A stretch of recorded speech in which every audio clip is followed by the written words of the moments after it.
பாகிஸ்தானின் ஸ்வாட் நதியில் ஏற்பட்ட வெள்ளப்பெருக்கில் சிக்கி குழந்தைகள் உட்பட ஒரே குடும்பத்தைச் சேர்ந்த 18 பேர் வெள்ளத்தில் அடித்துச் செல்லப்பட்டனர். கைபர் பக்துன்குவா மாகாணத்தில் திடீரென பெய்த கனமழையால் ஸ்வாட் நதியில் திடீரென வெள்ளப்பெருக்கு ஏற்பட்டது. இதில் அப்பகுதியில் இருந்த சுற்றுலா பயணிகள் வெளியேற முடியாமல் தவித்தனர். அதில் ஒரே குடும்பத்தைச் சேர்ந்த 18 பேர் வெள்ளத்தில் அடித்துச் செல்லப்பட்டனர்.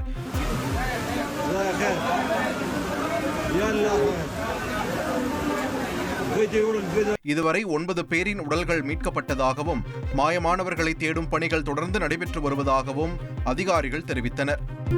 கொழும்பு முத்துராஜ வெலவில் இருந்து யாழ்ப்பாணத்திற்கு எரிபொருள் ஏற்றிக்கொண்டு காங்கேசன்துறை நோக்கி பூநகரி வீதி வழியாக சென்ற லாரி கவிழ்ந்து விபத்திற்குள்ளானது. கிளிநொச்சி குடமுருட்டி பாலம் அருகே நிகழ்ந்த இந்த விபத்தில் நல்வாய்ப்பாக உயிர் சேதம் தவிர்க்கப்பட்டது. மேலும் டேங்கர் லாரியில் இருந்து வெளியேறிய டீசலை அப்பகுதி மக்கள் குடம், பக்கெட் உள்ளிட்டவற்றில் சேமித்துச் சென்றனர். ட்ரெண்டை ஃப்ரெண்ட் ஆக்கிக்கோங்க. 2.5 கோடிக்கும் அதிகமான தந்தி டிவியின் சப்ஸ்கிரைபர்ஸ் அண்ட் ஃபாலோவர்ஸ் குடும்பத்தில் நீங்களும் இணையுங்க.